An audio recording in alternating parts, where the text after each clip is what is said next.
तर मित्रांनो, हे आहे आपलं हनुमान मंदिर, जे तुम्हाला सकाळी दाखवलेलं. आता आपण आतमध्ये जाऊया, बघूया.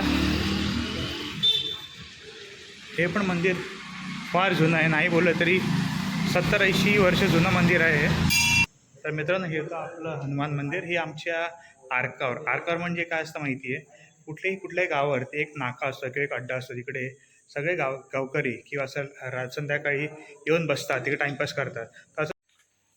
तर मित्रांनो, आता आम्ही आलो आहोत देवळीमध्ये, किंवा मंदिर बोलू शकता.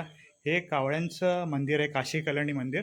कुठल्याही गावात कुलमंदिर किंवा कुलदेव असतो, त्याचंच एक एक मंदिर आहे, जे कावळ्यांचं आहे, स्पेसिफिकली कावळ्यांचं आहे. तर मी तुम्हाला दाखवतो आतमध्ये कसं आहे ते.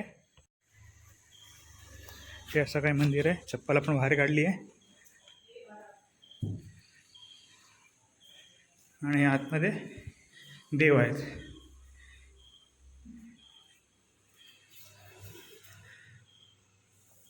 इकडे कीर्तन भजन खूप चालायचं, किंवा जर काही ओकेजन असेल, काही सण असेल, इकडे गाववाले जे मीटिंग घेतात, तिकडेच मीटिंग, एक म्हणजे लाईक मीटिंग पॉईंट बोलू शकतो. एक मंदिर असतं हे, असं मंदिर आहे. आणि याच्या बाजूलाच दाजीभाभी राहतात, त्यांच्या घरात पण आपण जाऊया आणि बघूया, कारण चावी त्यांच्याकडेच असते. असं तुम्हाला प्रत्येक कोकणाच्या घराच्या बाहेर भेटेल. आणि असं काही आहे घर.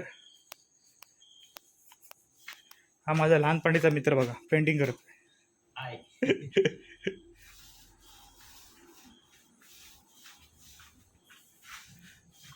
आता अशी घरं राहिलीच नाहीत, सगळी बदलली आता घरं. असं काय ते जुन्या जमान्यातलं घर असायचं. हे किचन आहे यांचं, हे घर हॉल किंवा काही बोलू शकता तुम्ही. हां, काम चालू आहे इकडे. काय रे, काय करतोस? हा, जरा काबाट कलर करतोय. भरपूर दिवस झाले त्याचा कलर नाही होतो. आता जरा व्यवस्थित चमचम येते, जरा वाटतं मग आता शायनिंग येतं. आता शायनिंग वाटते.